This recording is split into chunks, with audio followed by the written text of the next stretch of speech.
कहते हैं कुछ पूज्य आत्माएं आज भी अमर है और इसी धरती पर है। तो प्रश्न ये है कि वो अमर है और इसी धरती पर है तो हमें दिखाई क्यों नहीं देता।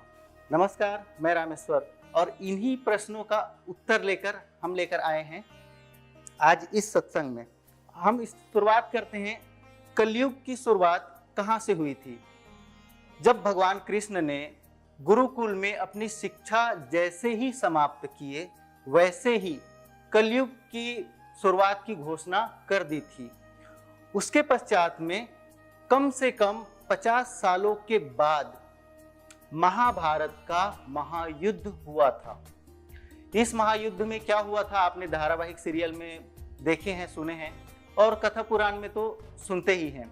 दरअसल उस महायुद्ध में जो हुआ था आज तक के किसी ने उसकी ना ही कल्पना की थी, न किए हैं, न किसी फिल्म में ऐसा दर्शाए हैं, क्योंकि वो युद्ध अकल्पनीय था।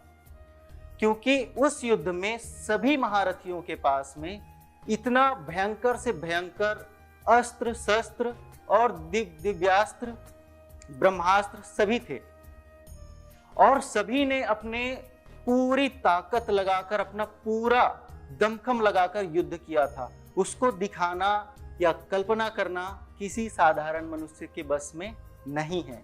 इसके वजह से जो हमको धारावाहिक या सीरियल जो दिखाते हैं वो सिर्फ उनके ही मन मुताबिक होता है, लेकिन जो हम देखते हैं धारावाहिक सीरियल में उनसे कहीं ज्यादा भयंकर युद्ध हुआ था।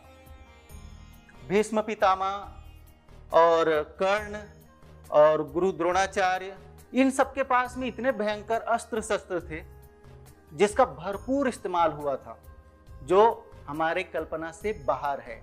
और सत्य तो यह है कि अर्जुन और कर्ण के बीच में जो युद्ध हुआ था वो तो बहुत ही भयानक था, क्योंकि अरुणास्त्र ब्रह्मास्त्र से लेके सभी अस्त्र शस्त्रों का उन लोगों ने इस्तेमाल किया। ब्रह्मास्त्र उस युद्ध में वर्जित था और ब्रह्मास्त्र का उपयोग सिर्फ अश्वत्थामा ने किया, वो भी युद्ध के अंत में। लेकिन उसे भी भगवान कृष्ण ने कैसे भी करके रोक लिया, बचा लिया। और यही जो ब्रह्मास्त्र है आज के डेट में वो उसका नाम बदलकर हो चुका है परमाणु बम। उस महायुद्ध में ब्रह्मास्त्र का उपयोग वर्जित था, लेकिन चौथा महायुद्ध होगा जो कलयुग के विनाश के लिए होगा, उसमें ब्रह्मास्त्र यानी परमाणु बम वर्जित नहीं है। क्योंकि यह आने वाला जो युद्ध है वो युद्ध एक युग चक्र को पूरी करने के लिए हो रही है। इसके पश्चात में जो दुनिया शुरुआत होगी वो शुरुआत ही होगी, मतलब हर एक चीज का नया वर्जन आते जाएगा, मतलब नया तौर तरीके से वो चलता जाएगा। अब हम बात करते हैं महाभारत का जब युद्ध हुआ उसके कम से कम 50 साल के बाद में पांडवों ने कलयुग में प्रवेश किया। अब बात यह है कि भगवान कृष्ण ने कलयुग का शुभारंभ तो कर दिया, लेकिन भगवान कृष्ण स्वयं कलयुग में प्रवेश नहीं किए। और पांडवों ने जब किया 50 साल के युद्ध के 50 साल के बाद में, तब कैसे हुआ? क्योंकि कलयुग में प्रवेश के लिए एक चीज वर्जित था, वर्जित है और वर्जित रहेगा। वो क्या है? एक तो है दिव्यास्त्र और दूसरा चमत्कारी शक्तियां। द्वापर युग से लेकर इन दिव्यास्त्रों को साथ में लेकर आप कलयुग में प्रवेश नहीं कर सकते, ये वर्जित था। इसके वजह से भगवान कृष्ण ने भी कलयुग में प्रवेश नहीं किया। दूसरी बात, जब भगवान कृष्ण की मृत्यु हुई तो वो अपने साथ में पांडवों के पास में जितना भी दिव्यास्त्र और चमत्कारी शक्तियां थी उसको अपने साथ में ले गए। तभी तो भगवान कृष्ण के मृत्यु के पश्चात जब पांडवों ने कलयुग में प्रवेश किया तब एक छोटे छोटे लुटेरों ने भी उनको हरा दिया था। अर्जुन को, जो महाभारत का महायुद्ध में विश्व विजयी बना, उसको एक छोटे से लुटेरे ने हरा दिया था, क्योंकि उनके पास में तभी दिव्यास्त्र और चमत्कारी शक्तियां नहीं थी।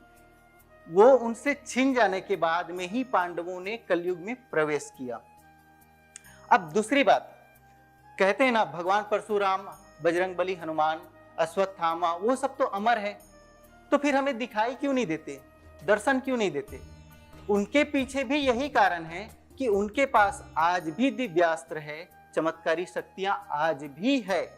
इसलिए इन लोगों ने कलयुग में प्रवेश नहीं किया, जिसके कारण हमें वो दर्शन नहीं देते और न कहीं उनका पता चलता है कि यहाँ है, इस स्थान में है, उस स्थान में है। वैसे ही सेम टू सेम जब कलयुग से सतयुग में प्रवेश होगा, जैसे हमने पिछले सत्संग में बताए थे कि इस चौथा महायुद्ध जो होगा वो इतना भयंकर होगा जो पूरी दुनिया को तबाह करने के लिए ही होगा।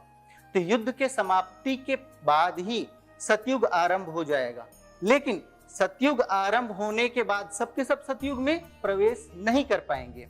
उसके पीछे का कारण यह है कि कलयुग में और इस जीवन में मानव निर्मित, इंसानों द्वारा निर्मित कोई भी वस्तु को लेकर आप सतयुग में प्रवेश नहीं कर सकते। ये वर्जित होगा सतयुग के लिए, क्योंकि सतयुग में फिर से नया शुरुआत होने वाला है। दूसरी बात, जो इस युग में आए हैं कलयुग में, अभी किसी का नाम लेना तो नहीं चाहिए, इस्लाम, क्रिश्चियन, बाकी और अनेक सारे जो कथाकथित धर्म हैं, वो यही इसी युद्ध में समाप्त हो जाएंगे। सतयुग में प्रवेश करेगा तो केवल और केवल सनातनी ही प्रवेश करेगा और सनातन धर्म ही प्रवेश करेगा, साथ में लेकर जाएगा। अभी हमारी जो देव भाषा है संस्कृत, वो लुप्त होने के कगार पर आया है। ये देव भाषा संस्कृत ही सतयुग में चलने वाला है। ना वहां हिंदी चलेगी, ना अंग्रेजी चलेगी, ना कोई भी भाषा नहीं चलेगी।